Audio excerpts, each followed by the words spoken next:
আজকে পরিষ্কার ভাষায় আপনাদের সামনে বলে দিলাম, ব্রিটিশ সরকার পরাজিত শক্তি যাইয়া ভারতে মোদির গুলে বসেছেন, সেখান থেকে মোদির মাধ্যমে ষড়যন্ত্র করে বাংলাদেশের বিরুদ্ধে ষড়যন্ত্র করবে। পরিষ্কার ভাষায় বলে দিয়েছি, ভারতের কি শক্তি আছে সেইটাও চিন্তা করার সময় আমাদের নাই। কি বলেন আমরা মুসলমান?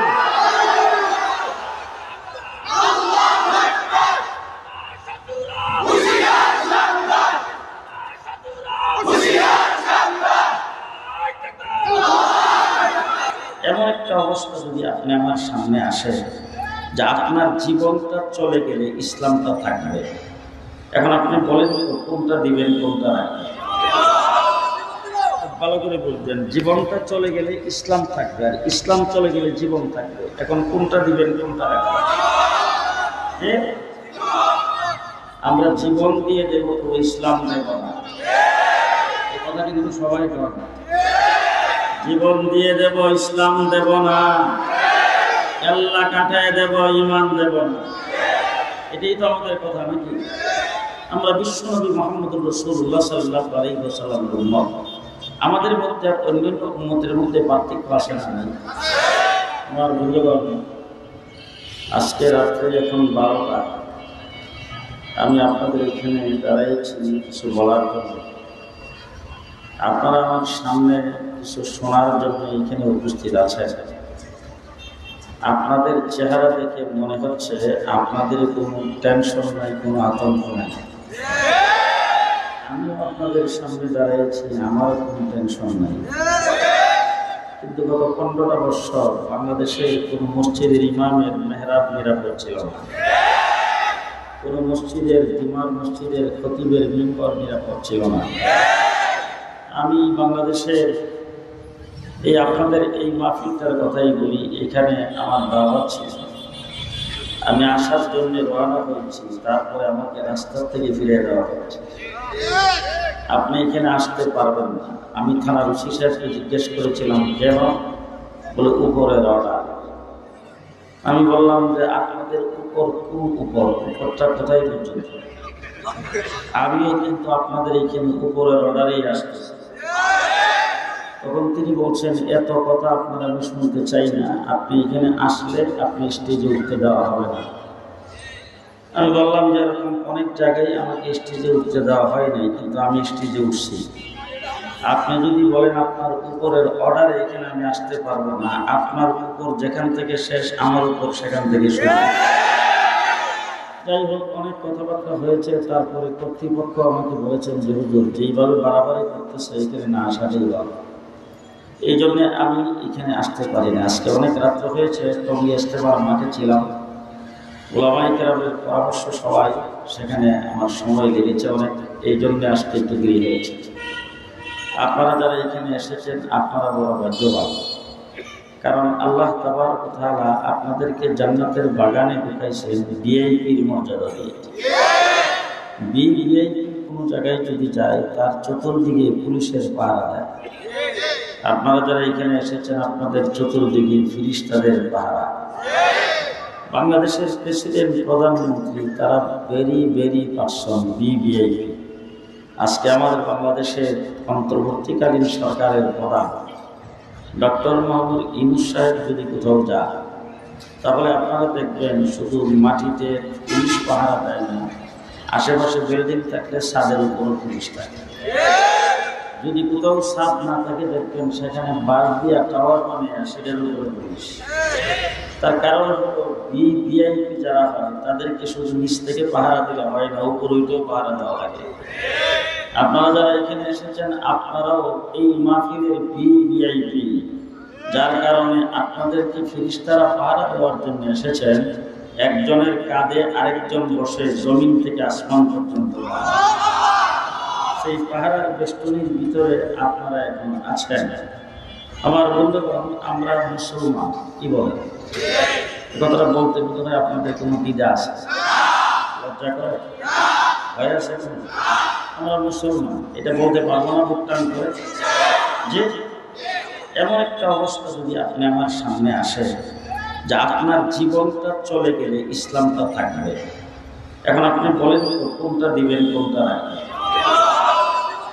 ভালো করে বলবেন। জীবনটা চলে গেলে ইসলাম থাকবে, আর ইসলাম চলে গেলে জীবন থাকবে। এখন কোনটা দিবেন কোনটা রাখবেন? আমরা জীবন দিয়ে দেব তো ইসলাম দেব না, এই কথা কিন্তু সবাই বলেন। জীবন দিয়ে দেব ইসলাম দেব না, আল্লাহ কাটায় দেব ঈমান দেব না, এটাই তো আমাদের কথা নাকি? আমরা বিশ্বনবী মুহাম্মদুর রাসূলুল্লাহ সাল্লাল্লাহু আলাইহি ওয়াসাল্লামের উম্মত। আমাদের মধ্যে অন্যান্য উম্মতের মধ্যে পার্থক্য আছে না নাই? আমাদের নবীর মধ্যে অন্যান্য নবীর মধ্যে পার্থক্য আছে না নাই? পার্থক্য কিন্তু কম না, পার্থক্য অনেক বেশি। মামুলিক পার্থক্য না, অসাধারণ পার্থক্য, ঠিক না বেঠিক? মুহাম্মদুর রাসূলুল্লাহ সাল্লাল্লাহু আলাইহি ওয়াসাল্লাম নবী, অন্যান্য নবীও নবী। আমি আপনাদেরকে ছোট্ট কথার দ্বারা যেটা বুঝাইতে চাই, যত নবী আল্লাহ দুনিয়াতে প্রেরণ করেছেন আদম থেকে ঈসা পর্যন্ত, সমস্ত নবীকে আল্লাহ পাক 3 প্রকারের দায়িত্ব দিয়ে বানিয়েছেন। নির্দিষ্ট একটা এলাকার জন্য নবী, নির্দিষ্ট জাতি গোষ্ঠীর জন্য নবী, নির্দিষ্ট টাইমের জন্য নবী। ভালো করে বুঝবেন, ভালো করে বুঝবেন। নির্দিষ্ট এলাকার জন্য নবী। আমাদের ঢাকা শহরের মেয়রের এলাকা ভাগ করা আছে না? আমাদের সংসদীয় এলাকার এমপি সাহেবের এলাকা ভাগ করা আছে না? যে যতটুকু এলাকার জন্য এমপি, তার দায়িত্ব কত। আল্লাহ পাক নবী প্রেরণ করেছেন, তুমি ইমুক এলাকার নবী, তুমি ইমুক জাতি গোষ্ঠীর জন্য নবী। যেমন হযরত মূসা আলাইহিস সালাম, হযরত ঈসা আলাইহিস সালাম বনী ইসরাঈলের নবী। কথা কি বুঝাইতে পারতেছে? নির্দিষ্ট সময়ের জন্য নবী। হযরত নূহ আলাইহিস সালাম 950 বছর নবী ছিলেন। তাই অতীতে আদম থেকে ঈসা পর্যন্ত সমস্ত নবীকে আল্লাহ পাক লিমিটেড দায়িত্ব দিয়েছেন। এলাকার জন্য নবী, জাতি গোষ্ঠীর জন্য নবী, নির্দিষ্ট সময়ের জন্য নবী। যদি বুঝা থাকেন তাহলে বলেন তো, আমাদের নবী মুহাম্মদুর রাসূলুল্লাহ সাল্লাল্লাহু আলাইহি ওয়াসাল্লামের নবুয়তির এরিয়া কত? কতটুকু এলাকার জন্য আমার নবী নবী? যে আপনারা বলবেন সারা বিশ্ব। সারা বিশ্ব বলতে তো বর্তমান জমিনের উপরে যে বিশ্বটা আছে সেটা। আমি আপনাদেরকে বলতে চাই, আমার নবী নবী হয়ে পৃথিবীতে আগমন করেছেন, তার এরিয়া কতটুকু? এক কথাই যদি আমি আপনাদেরকে বুঝাইতে চাই, আল্লাহ হলেন রব্বুল আলামিন, আর আমার নবী হলেন রাহমাতুল লিল আলামিন। আমার আল্লাহ পাকের রবের এরিয়া যতদূর, আমার নবীর নবুয়তের এরিয়া ততদূর। কথা কি বুঝাইতে পারতেছে? আমার আল্লাহ পাক আরশ কুরসি লৌহ কলমের আল্লাহ, আমার নবীও আরশ কুরসি লৌহ কলমের নবী। আমার আল্লাহ পাক আসমান জমিনের আল্লাহ, আমার নবীও আসমান জমিনের নবী। আমার আল্লাহ পাক জান্নাত জাহান্নামের আল্লাহ, আমার নবীও জান্নাত জাহান্নামের নবী। আমার আল্লাহ পাক হুর গিলমানের আল্লাহ, আমার নবীও হুর গিলমানের নবী। আমার নবী, আমার আল্লাহ জিন জাতির আল্লাহ, আমার নবী জিন জাতির নবী। আমার আল্লাহ ফিরিস্তাদের আল্লাহ, আমার নবীও ফিরিস্তাদের নবী। আমার আল্লাহ চন্দ্র সূর্যের আল্লাহ, আমার নবীও চন্দ্র সূর্যের নবী। আমার আল্লাহ পোকামাকড়ের আল্লাহ, আমার নবীও পোকামাকড়ের নবী। আমার আল্লাহ জন্তু জানোয়ারের আল্লাহ, আমার নবীও জন্তু জানোয়ারের নবী।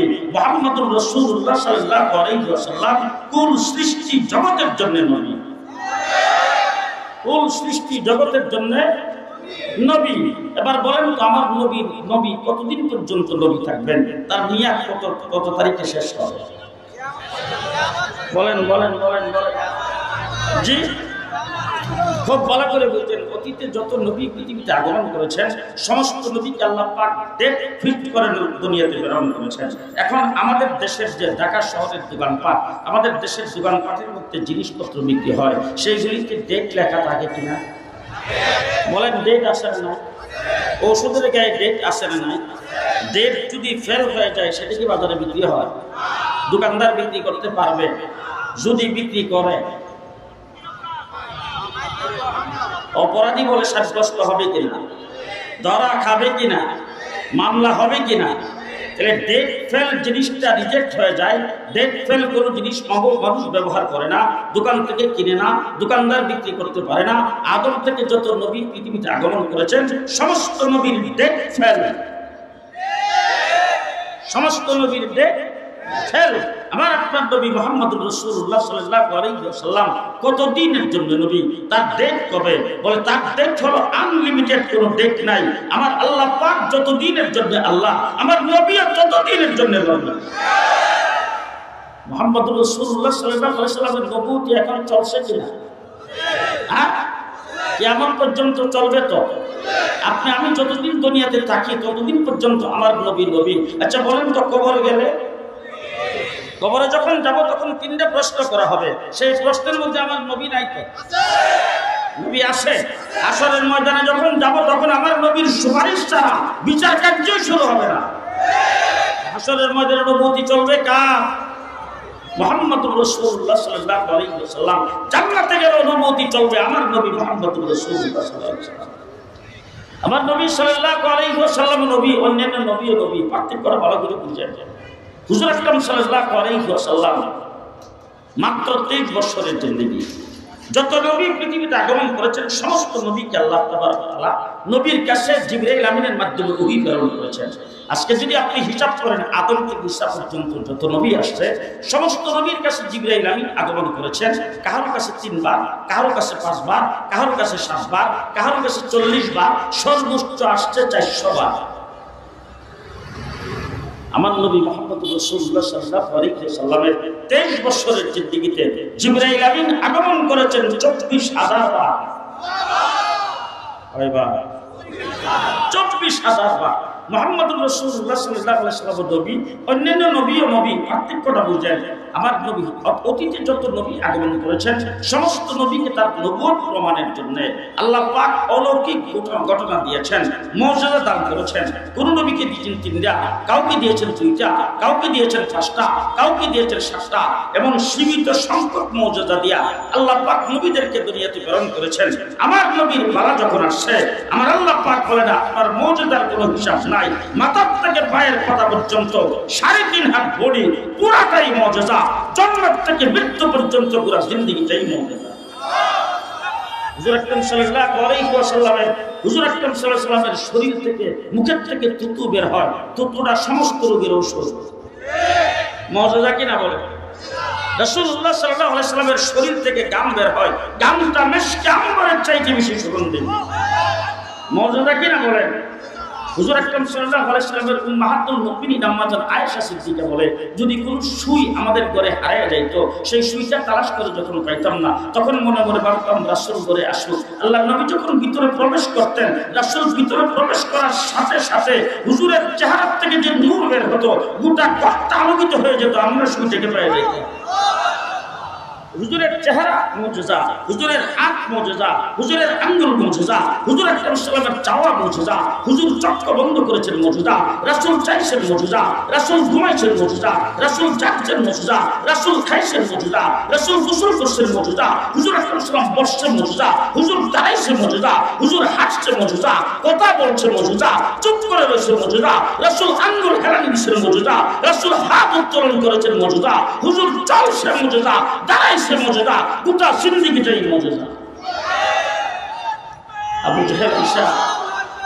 আবু জাহেল ঈসা রাসূল সাল্লাল্লাহু আলাইহি ওয়াসাল্লামকে রাসূল সাল্লাল্লাহু আলাইহি ওয়াসাল্লামকে বলছেন, আবু জাহেল বলতেছেন ভাতিজা ওই যে গাছটা যদি তোমার নবুয়তির সাক্ষী দিত তাইলে মনে করতাম তুমি নবী। রাসূল সাল্লাল্লাহু আলাইহি ওয়াসাল্লাম বলছেন চাচা গাছটা জায়গা থেকে সাক্ষী দিলে হবে না কাছে এসে যাওয়া লাগবে? বলে আমি তো জায়গার কথাই ভাবছিলাম, তুমি যদি কাছে আসতে পারো তাইলে তো আরো ভালো। রাসূল হাত দিয়ে এইভাবে ইশারা দিয়েছেন, গাছ মাটি সব রাসূলের পায়ের কাছে এসে কালিমা পড়তে পড়তে জায়গায় চলে গেছে। হুজুর আকরাম সাল্লাল্লাহু আলাইহি ওয়াসাল্লাম শুয়ে আসেন, শুয়ে চোখ বন্ধ করে রাসূল ঘুমাইছেন। ঘুম থেকে যখন জাগছেন তখন হযরত জাবের রাদিয়াল্লাহু তাআলা আশ্চর্য হয়ে হুজুরকে বলতেছেন, ও আল্লাহর হাবিব এটা কি দেখলাম? রাসূল বলতেছেন কি দেখছো? বলে দেখলাম হুজুর ওই যে একটু দূরে গাছটা সোজা হয়ে দাঁড়ায় আছে, এই গাছটা আমি দেখছি মাটি সব আস্তে আস্তে আস্তে আস্তে করে মানুষ যেভাবে চলে এইভাবে চলতে চলতে আইসা আপনার মাথার কাছে দাঁড়াইছে, কিছুক্ষণ দাঁড়িয়ে থেকে আবার জায়গা মতো চলে গেছে। হুজুর বুঝতেই পারলাম না, মাটির কোনো বাংলার সামনে দেখি না, গাছটাই কি করে আসলো আবার জায়গা মতো চলে গেল। রাসূল সাল্লাল্লাহু আলাইহি ওয়াসাল্লাম বলেন যাবেন আমি যখন এইখানে এসে শুইছি তখন গাছটার থেকে কিছু দূরে এখন গাছটা আমাকে দেখতেছে, আল্লাহরে ডাক দিয়ে বলতেছেন, আল্লাহ তোমার হাবিবকে ভালো করে প্রাণ করে দেখার খুব সুযোগ, দেখার বড় আশা ছিল, বড় আকাঙ্ক্ষা ছিল, কিন্তু তোমার হাবিব আসছে, দেখা যাইতেছে একটু দূর থেকে। আল্লাহ তুমি যদি অনুমতি দিতা আর আমার যদি আল্লাহ সেই ব্যবস্থা করে দিতা, তাইলে আমি তোমার হাবিবের মাতার কাছে যাইয়া তোমার হাবিবের নুরানি চেহারাটা ভালো করে দেখে আবার জায়গা মতো চলে আসতাম। আল্লাহ পাক গাছের ডাক কবুল করে গাছকে অনুমতি দিয়েছেন, গাছ আমার মাতার কাছে এসে আমার চেহারা দেখে আবার জায়গা মতো চলে গেছে। মুহাম্মদুর রাসূলুল্লাহ সাল্লাল্লাহু আলাইহি ওয়াসাল্লামকে আবু জেহেল এসে বলতেছেন, ভাতিজা একটা অলৌকিক ঘটনা দেখাও তো। তো আবু জেহেলকে রাসূল বলছেন, চাচা ঘটনাটা কি জমিনে দেখাও না আসমানে? বলে, আমি তো জমিনের কথাই চিন্তা করে আসছিলাম, তুমি যদি আসমানে দেখাও তাহলে তো খারাপ হয় না। রাসূল সাল্লাল্লাহু আলাইহি ওয়াসাল্লামকে আবু জেহেল যখন এই কথা বলছেন, বলার সাথে সাথে রাসূল থেকে বের হইয়া খোলা আকাশের নিচে দাঁড়াইছে, দাঁড়াইয়া আঙ্গুলটা এইভাবে ইশারা করেছেন, আকাশের চন্দ্র দুই ভাগ হয়ে দুই দিকে পড়ে গেছে। হুজুর আকরাম সাল্লাল্লাহু আলাইহি ওয়াসাল্লামের আঙ্গুল মুজিজা, রাসূল সাল্লাল্লাহু আলাইহি ওয়াসাল্লামের হাত মুজিজা। ও আমার ভাইরা, মুহাম্মদুর রাসূলুল্লাহ সাল্লাল্লাহু আলাইহি ওয়াসাল্লামের হাত কেমন মুজিজা। আমার নবী সাল্লাল্লাহু আলাইহি ওয়াসাল্লাম রাস্তার কিনারে দাঁড়ায়া হাত উঠাইছেন। আবু হুরায়রার মার অন্তরে আল্লাহ পাক হেদায়েত পৌঁছায় দিয়েছেন। রাসূল দাঁড়ে আরকাম থেকে হাত উঠাইছে, উমরকে মুসলমান করে রাসূলের দরবারে আল্লাহ পাঠিয়ে দিয়েছেন। আমার নবী সাল্লাল্লাহু আলাইহি ওয়াসাল্লাম মসজিদে নববীর মিম্বরে বসে আল্লাহর দরবারে হাত উত্তোলন করেছেন। হাতটা মুখে মুছবার আগে মদিনাতে বৃষ্টি নাযিল হয়ে গেছে। মুহাম্মদুর রাসূলুল্লাহ সাল্লাল্লাহু আলাইহি ওয়াসাল্লামের মুজিজা, আমার নবী মুহাম্মদুর রাসূলুল্লাহ সাল্লাল্লাহু আলাইহি ওয়াসাল্লামের মুজিজা। হযরত ইব্রাহিম আলাইহিস সালামের নাম শুনছেন তো? ইব্রাহিম আলাইহিস সালামকে নমরুদে আগুনে নিক্ষেপ করেছিল, ইব্রাহিমকে আগুন দিয়ে জ্বালাইতে। ইব্রাহিম আলাইহিস সালামের একটা পশম আগুনে জ্বলে নাই। এটা হলো ইব্রাহিম আলাইহিস সালামের মুজিজা। কার মুজিজা? এবার আমার নবীর মুজিজা শুনে আল্লাহ নবী সাল্লাল্লাহু আলাইহি ওয়াসাল্লাম দিন ভরে গেছেন, যায় দেখে আম্মা জান আয়েশা সিদ্দিকা রাদিয়াল্লাহু তাআলা আনহা রুটি বানাইতেছে। হুজুর আকরাম সাল্লাল্লাহু আলাইহি ওয়াসাল্লাম আম্মা জানকে দেখে বলতেছেন, আয়েশা একটু আটা আর রুটির বেলনটা আমার কাছে দাও, আমি রুটি বানাই। মুহাম্মদুর রাসূলুল্লাহ সাল্লাল্লাহু আলাইহি ওয়াসাল্লাম ঘরে যাইয়া যদি দেখতেন যে পাক শাক হইতেছে, এখনো পাক শেষ হয়নি, রাসূলের ঘরে তো চুলা জ্বলতো না, কোনো দিক থেকে যদি কিছু হাদিয়াতে আসতো আর যদি সেটা যদি বিবিরা পাকাইতেন, তখন রাসূল ঘরে যাইয়া ওই পাকের মধ্যে রাসূল সাল্লাল্লাহু আলাইহি ওয়াসাল্লাম যাইয়া শরীক হতেন এবং বিবিদেরকে রাসূল সহযোগিতা করতেন। আমরা তো এখন মনে করেন যে দোকানদারি করি, ব্যবসা বাণিজ্য করি, হঠাৎ যদি মনে করেন দুইটা আরেকটার সাথে বাসায় যায় খানা পিনার জন্য, আর যাই যদি দেখি বেগম এখনো পাক করতেছে, মেজাজ জায়গা, হ্যাঁ একটা বেডকে দিয়ে বলে, সারাদিন গোড়ার কাজ করছো নাকি? কথা বলেন ঠিক? আমি যখন এই কথাটা বললাম বেগম উত্তরটা কি দেয়, আমি আমার দেশের কথা বলবো, আপনাদের এই এলাকার কথা আমি জানি না। আমার দেশে দেখছি যখন কোনো স্বামী এরকমভাবে বেটকি দিয়ে কথা বলে, বেগম পাল্টা একটা বেটকি দিয়া করে, হস কামায় আইসো নাকি? কথা বলেন। আমি যেটা বললাম পাল্টাটা তো সেটাই বললো নাকি?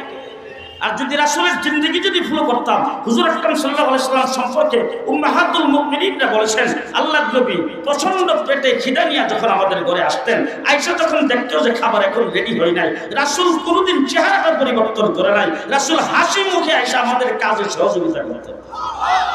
তো হুজুর জিজ্ঞেস করতেছেন, আয়েশা আমাকে একটু কাই দাও, একটু মানে আটা দাও আর একটা বেলুন দাও, আমি রুটি বানাই। হুজুর আকরাম সাল্লাল্লাহু আলাইহি ওয়াসাল্লাম নিজ হাতে একটা রুটি বানাইছেন, বানায় তারপরে আম্মা জান আয়েশা সিদ্দিকার হাতে রুটিটা দিয়ে বলছেন, আয়েশা রুটি তাড়াতাড়ি সেকা দাও, রুটি তাড়াতাড়ি খোলা দাও, দিয়া আমি মেহমান হিসাবের সাথে রুটি পরিবেশন করো খাওয়ার জন্য। কিন্তু দীর্ঘক্ষণ হয়ে গেছে, এদিকে আর পরিবেশন হয় না। রাসূল সাল্লাল্লাহু আলাইহি ওয়াসাল্লাম উঠে গেছেন, যাইয়া আম্মা জান আয়েশাকে জিজ্ঞেস করতেছেন, আয়েশা এতক্ষণ তো লাগার কথা না, রুটি তো বানানো শেষ হয়ে গেল, শেষ রুটিটা আমি তোমাকে বানিয়ে দিলাম, তারপরে তুমি রুটি সেকা হইলে তারপরে দিয়ে দিবা, কিন্তু এতক্ষণ লাগার কথা, তোমার এত দেরি হচ্ছে কেন? আম্মা জান আয়েশা সিদ্দিকা বলেন, ও আল্লাহর হাবিব, আমরা এতক্ষণ যে রুটিগুলি বানাইছি সেইগুলি তো আগুনে দেওয়ার সাথে সাথে সেকা হয়ে গেছে, কিন্তু আপনার হাতে যে রুটিটা বানাইছেন এইটা যে খোলার মধ্যে দিয়া, কড়াইয়ের মধ্যে দিয়া বারবার যে চেষ্টা করতেছি, এটার মধ্যে আগুন স্পর্শই করে না। রাসূলুল্লাহ সাল্লাল্লাহু আলাইহি ওয়াসাল্লাম বলেন, আয়েশা আমি রাহমাতুল লিল আলামিনের হাত যেই রুটির মধ্যে লাগছে, এই রুটি দুনিয়ার আগুন কেবল স্পর্শ করবে, জাহান্নামের আগুন তো এই রুটি জ্বলবে না। এটা হলো হযরত ইব্রাহিম আলাইহিস সালামের মুজিজা, আর এটা হলো আমার নবী মুহাম্মদুর রাসূলুল্লাহ সাল্লাল্লাহু আলাইহি সাল্লামের মুজিজা। বুঝতে পারছেন তো অবস্থাটা কি? এবার বিষয়টা বুঝতেছেন তো? হ্যাঁ, হুজুর আকরাম সাল্লাল্লাহু আলাইহি ওয়াসাল্লামের মুজিজা আমার রাসূল সাল্লাল্লাহু আলাইহি ওয়াসাল্লাম আর হযরত মূসা আলাইহিস সালামকে আল্লাহ পাক হাতে একটা লাঠি দিয়েছিলেন। লাঠিটা যখন মাটিতে ছাপতো তখন বলতো সাপ। মূসা আলাইহিস সালাম লাঠি নিয়ে তার দলবল বনি ইসরাঈলের লোকজন সহ একটা মরুভূমির উপর দিয়ে যাচ্ছে। হঠাৎ দলবলের কাছে কারোর কাছে কোনো পানি নেই। সবাই মিলে তখন মূসা আলাইহিস সালামকে বলতেছেন, মূসা তোমার আল্লাহকে বলো তাড়াতাড়ি পানি দিতে, আমাদের পানির পিপাসা লাগছে, আমাদের পানি ব্যবহার করার কোনো ব্যবস্থা নেই, তাড়াতাড়ি পানি দিতে পারো।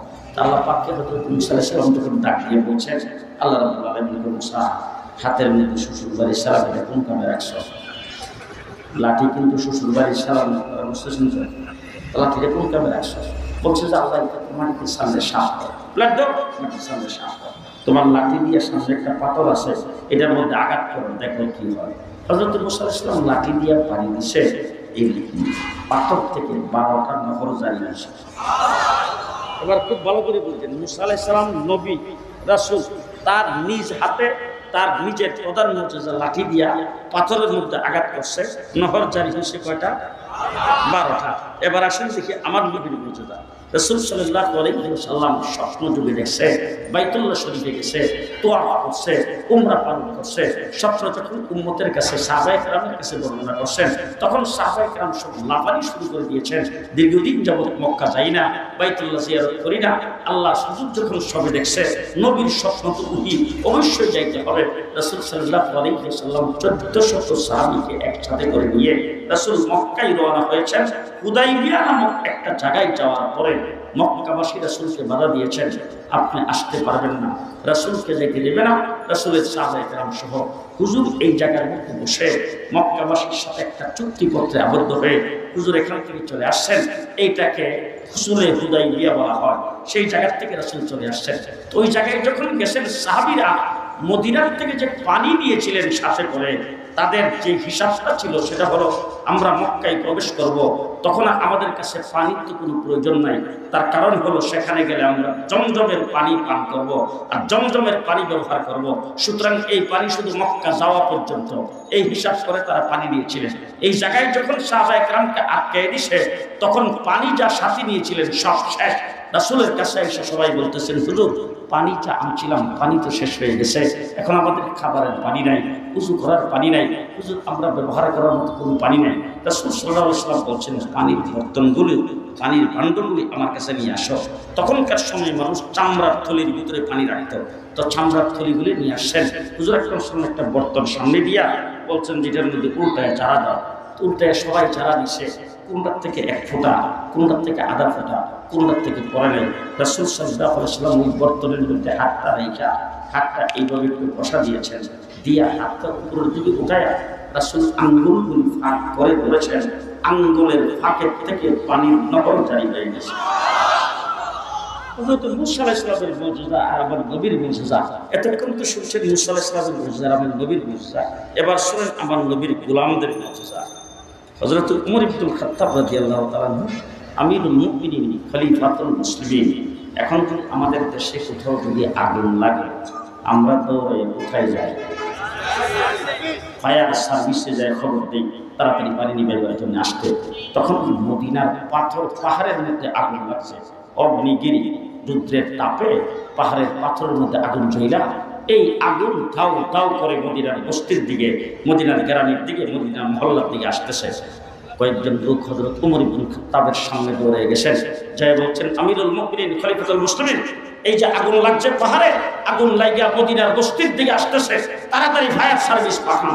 আমাদের দেশে যেমন আগুন লাগলে আমরা দৌড়ে ফায়ার সার্ভিসে খবর দিই, আর আমরা দেশের ফায়ার সার্ভিসের অবস্থা, ডিফেন্সের হালাতটা এত ভালো, আগুন জ্বললে সারলে তারপরে আসে, ঠিক না?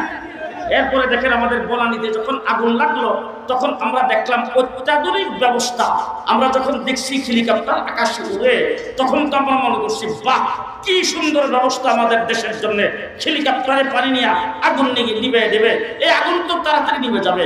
পরবর্তীতে জানতে পারলাম হেলিকপ্টার যে আগুন নিবাইতে আসছে বালতি নিয়ে, বালতির তলা না। বাড়তির তলা নাই। কথা বুঝেন নাই কারবার? এই হলো আমাদের দেশের ডিফেন্সের ব্যবস্থা, আমাদের দেশের এই ফায়ার হাউসের ব্যবস্থা, ফায়ার সার্ভিসের ব্যবস্থা। যাই হোক, হযরত ওমর ইবনে খাত্তাবকে বলছেন তাড়াতাড়ি ফায়ার সার্ভিস পাঠান, আগুন আসতেছে। হযরত ওমর ইবনে খাত্তাব একজন সাহাবীর হাতে নিজের রুমাল টাকাদের থেকে টান দিয়ে লইয়া একজন সাহাবীর হাতে দিয়ে বলছেন, যাও যাও যাও, আগুন নিভিয়ে দিয়ে আসো।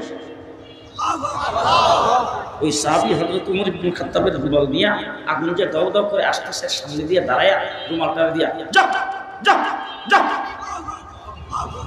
এইভাবে রুমাল সামনে থেকে দেখায়া যাও যাও যাও।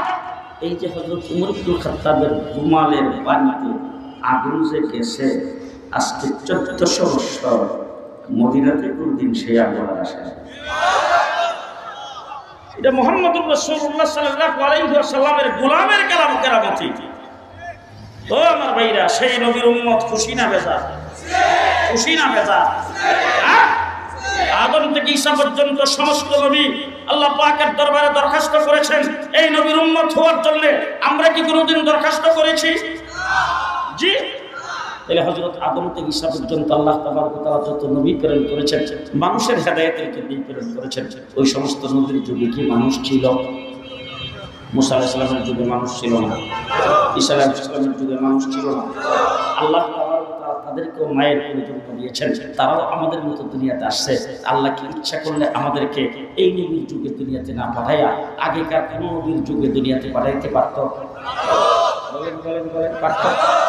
আল্লাহ পাকের দয়াটা আমাদের উপর কি খুব ভালো করে বুঝেন। আল্লাহ কি দয়াটা আমার উপর করেছেন। লাকাদ মান্নাল্লাহু আলাল মুমিনিনা ইয বা'আসা ফীহিম রাসূলাম মিন আনফুসিহিম। আল্লাহ পাক বলেন, ও মুমিন, তোমাদের উপর সবচাইতে বড় ihsan করেছি বিশ্বনবী মুহাম্মদুর রাসূলুল্লাহ সাল্লাল্লাহু আলাইহি ওয়াসাল্লামকে তোমাদের নবী বানায়া, তোমাদেরকে সেই নবীর উম্মত বানায়া আল্লাহ পাক আমাদের উপর ihsan করেছেন। ঠিক কি না? মুহাম্মদুর রাসূলুল্লাহ সাল্লাল্লাহু আলাইহি ওয়াসাল্লামের উম্মত আমরা। আমার ভাই, আজকে রাসূল সাল্লাল্লাহু আলাইহি ওয়াসাল্লাম 1450 বছর দুনিয়া থেকে চলে গেছে। হুজুর আকরাম সাল্লাল্লাহু আলাইহি ওয়াসাল্লামের দ্বীন এখনো আছে না? আছে না নাই? কিভাবে আছে? একটা তো হইল আল্লাহ পাক হেফাজতের দায়িত্ব গ্রহণ করেছেন, আল্লাহ হেফাজত করবে। আমি শেষ কথা আপনাদের যেটা বলতে চাই, কিভাবে আছে খুব ভালো করে বুঝেন। অতীতে যত নবী পৃথিবীতে আগমন করেছেন, নবী দুনিয়া থেকে গেছে, সাথে সাথে তার দ্বীনও চলে গেছে, তার মাযহাব চলে গেছে, তার শরীয়ত চলে গেছে, তার কিতাব চলে গেছে। কিন্তু আমার নবী দুনিয়া থেকে গেছে 1450 বছর, এখন পর্যন্ত দ্বীন ইসলাম আছে, রাসূলের প্রতিটা সুন্নাত এখনো আছে, কুরআন 30 পারা এখনো আছে, কিয়ামত পর্যন্ত থাকবে। কি বলেন, থাকবে কিনা? থাকবে কিনা? কারণ তো আল্লাহ পাক হেফাজতের দায়িত্বভার গ্রহণ করেছেন, কিন্তু আল্লাহ হেফাজতটা কিভাবে করছেন এই জিনিসটা ক্ষুদ্র ভাষায়, ক্ষুদ্র জ্ঞানে আমি আপনাদেরকে কতটুকু বুঝাইতে পারবো জানি না। হযরত মূসা আলাইহিস সালাম নবী রাসূল, তাওরাত কিতাব আল্লাহ পাক তাকে দান করেছেন। মূসা আলাইহিস সালামের সাথে ছিল বনী ইসরাঈলের 6 লক্ষ। সুযোগ সুবিধাটা কি খুব ভালো করে বুঝেন। আসমান থেকে মান্না ওয়া সালওয়া, আপনাদের দুলাই খালের মতো ওই যে বহালম করে ব্যবসা করা লাগে না, মান্না ওয়া সালওয়া আসমান থেকে আসছে। পাথরের মধ্যে লাঠি দিয়ে আঘাত করছে, পানির নহর জারি হয়ে গেছে। নদী পার হওয়ার জন্য রাস্তা নাই, নৌকার ব্যবস্থা নাই, পানির মধ্যখান দিয়ে রাস্তা করে দিয়েছে। সুযোগ সুবিধা কম না বেশি? সংখ্যায় খুব কম, জি 6 লাখ। কিন্তু সেই উম্মতকে হযরত মূসা আলাইহিস সালাম বলছেন ফেরাউনের সাথে যুদ্ধ করা লাগবে। সবগুলি মিললে মূসা আলাইহিস সালামকে ডাকবে, মূসা যদি ফেরাউনের সাথে যুদ্ধ করা লাগে, তুমি আর তোমার আল্লাহ কইরো, আমরা না। কত সাহসী দেখছেন? যুদ্ধ করা লাগে তুমি আর তোমার আল্লাহ কইরো, আমরা নাই। এবার আসে উম্মত, ঢাকা শহরের, পুরান শহরের মানুষ, আপনাদেরকে ধন্যবাদ ও মোবারকবাদ জানাই। আপনাদের পূর্বপুরুষরা নিখুঁত মুসলমান ছিলেন। আপনাদের এই পূর্বপুরুষরা হাকিমুল উম্মত আশরাফ আলী থানভী রাহমাতুল্লাহি আলাইহিকে দাওয়াত করে ঢাকা শহরে এনেছিলেন। আপনাদের পূর্বপুরুষরা ইহতিসাবুল হক থানভীর ওয়াজ শুনেছেন। আপনাদের পূর্বপুরুষরা যুদ্ধ জিহাদ করে, ইংরেজের বিরুদ্ধে লড়াই করে, অস্ত্র ধারণ করে দ্বীনকে ধরে রাখছেন বলেই আজকের ওয়াজ মাহফিল হয়েছে। আপনাদের পাশেই ভিক্টোরিয়া পার্ক, এই পার্কের এমন কোন গাছ নাই যেই গাছে আলেমদের লাশ ঝুলে নাই। সেই হলো ঢাকার পুরান শহরের এই জায়গা। আজকে আপনারা যেখানে বসেছেন, আপনাদের পূর্বপুরুষরা সেই লড়াই কিভাবে করলেন? হুজুর আকরাম সাল্লাল্লাহু আলাইহি ওয়াসাল্লাম বৎসরও যায় নাই, হিজরত করে মদিনায় গেছেন। আবু জেহেল 1000-এর বাহিনী নিয়ে মদিনায় আক্রমণ করার জন্য গেছে। মুসলমানদের অবস্থা এমন ছিল, মক্কা থেকে যারা হিজরত করে মদিনায় গেছে তাদের মাথা গুজাইবার জায়গা হয় নাই, পায়ের নিচে মাটি নাই, মাথার উপরে ছায়া নাই, পেটে ভাত নাই, পরনে কাপড় নাই, বিবি বাচ্চা মক্কায় ফেলে আসছে, ব্যবসা বাণিজ্য মক্কায়, তাদের সহায় সম্পত্তি সবকিছু মক্কায়, শুধুমাত্র জানটা নিয়ে মদিনায় চলে গেছে। এই সাহাবীদেরকে রাসূল সাল্লাল্লাহু আলাইহি ওয়াসাল্লাম মদিনার আনসার সাহাবায়ে কেরামের সাথে বাই বাই করে, বাই পাঠায়া, বাই বানায়া একজন আরেকজনের সাথে বসবাস করার জন্য রাসূল দিয়ে কোন রকম মাথা গুজাইবার ট্রাই করেছেন। অস্ত্রের কোনো ব্যবস্থা নাই, সমর্থন করার কেউ নাই, মানব বন্ধন করার কেউ নাই। রাসূলের এবং সাহাবায়ে কেরামের পক্ষে বিবৃতি দেওয়া এবং তাদের পক্ষে জোর গলায় কথা বলা, স্লোগান দেওয়া, পৃথিবীর আসমানের নিচে জমিনের উপরে কেউ নাই, সমর্থন করার কেউ নাই, অস্ত্র দেওয়ার কেউ নাই। এমন সময় যখন আবু জেহেল 1000-এর বাহিনী নিয়ে যুদ্ধ করার জন্য গেছে, মদিনার মানুষের কাছে, মুসলমানদের কাছে কোনো অস্ত্র নাই, সহায় নাই, সম্বল নাই, কোনো কিছু দিয়ে তাদের মোকাবেলা করার মতো কোনো ব্যবস্থা নাই। কিন্তু আল্লাহ পাক বলছেন, মদিনার 13 বছর নীরবে যা সহ্য করেছেন এখন আর সহ্য করা যাবে না। কেউ যদি আক্রমণ করে, পাল্টা আক্রমণ তার উপর করা লাগবে। যখন এই হুকুম আল্লাহ পাকের পক্ষ থেকে আসছেন, তখন রাসূল সাল্লাল্লাহু আলাইহি ওয়াসাল্লাম সাহাবায়ে কেরামের মিটিং ডাকছে। মুষ্টিময় সাহাবী, মাত্র 313 জন। মিটিং ডাকার পরে রাসূল সাল্লাল্লাহু আলাইহি ওয়াসাল্লাম তাদের কাছ থেকে শুনতেছেন যুদ্ধের জন্য তারা কতটুকু আগ্রহী। একটা কথাই শুধু আপনাকে বলবো, সাহাবায়ে কেরাম তো অনেক বক্তৃতা দিয়েছেন, হাদিসে পাকে আসছে, সাহাবায়ে কেরাম রাসূলের সামনে দাঁড়িয়েছেন, দাঁড়ায় বলছেন, ও আল্লাহর হাবিব, হযরত মূসা আলাইহিস সালামের উম্মত মূসা আলাইহিস সালামের কে বলছেন, তাদের সমস্ত সামর্থ্য টাকার পরেও, সুযোগ সুবিধা আল্লাহ সবকিছু বুক করার পরেও তারা মূসা আলাইহিস সালামকে বলছেন যে যদি যুদ্ধ করা লাগে তুমি আর তোমার আল্লাহ কইরো, আমরা যুদ্ধ করতে পারবো না। কিন্তু আমাদের পেটে ভাত নাই, আমাদের পরনে কাপড় নাই, আমাদের পায়ের নিচে মাটি নাই, মাথার উপরে কোনো ছায়া নাই, আমাদের কোনো সহায় সম্পদ নাই, আমাদের কোনো অস্ত্র শস্ত্র নাই। কিন্তু আমরা পরিষ্কার আপনাকে বলে দিলাম, যতক্ষণ পর্যন্ত আমাদের দেহের ভিতরে প্রাণ থাকবে, আপনার ডাইনে বামে সামনে পেছনে লড়াই করতেই থাকবো, লড়াই করতেই থাকবো। আমরাও সেই মুসলমান। আস্তে করেন, আস্তে আস্তে। কেউ যদি কথা না কো মনে করবেন হে কাওয়া কাদেরের দলের লোক। আমরাও সেই মুসলমান, ঠিক না ঠিক? বদরের যুদ্ধের 313 জন অস্ত্র নাই। আবু জেহেলের 1000-এর অস্ত্রের মোকাবেলা করার জন্য খালি হাতে মাঠে নামছেন। আবু জেহেলের অস্ত্র শস্ত্র আছে, শক্তি আছে, সামর্থ্য কি আছে সেটা ভাবা, সেটা চিন্তা করার সময় যেমন বদরের সাহাবায়ে কেরামের ছিল না, আজকে পরিষ্কার ভাষায় আপনাদের সামনে বলে দিলাম, ব্রিটিশ সরকার পরাজিত শক্তি যাইয়া ভারতে মোদির কুলে বসেছেন, সেখান থেকে মোদির মাধ্যমে ষড়যন্ত্র করে বাংলাদেশের বিরুদ্ধে ষড়যন্ত্র করবে। পরিষ্কার ভাষায় বলে দিয়েছি, ভারতের কি শক্তি আছে সেইটাও চিন্তা করার সময় আমাদের নাই। কি বলেন আমরা মুসলমান?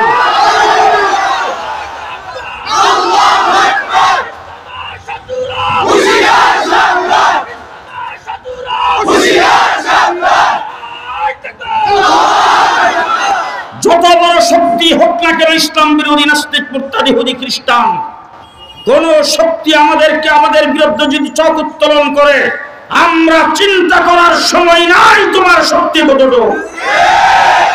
আমরা বদরের 313 জনের উত্তরসূরি, আমরা বিশ্ব নবীর উম্মত। আমাদের ভরসা কার উপর? আরো আসতে ভরসা কার উপর? ভরসা একমাত্র আল্লাহর উপর, ঠিক না ঠিক?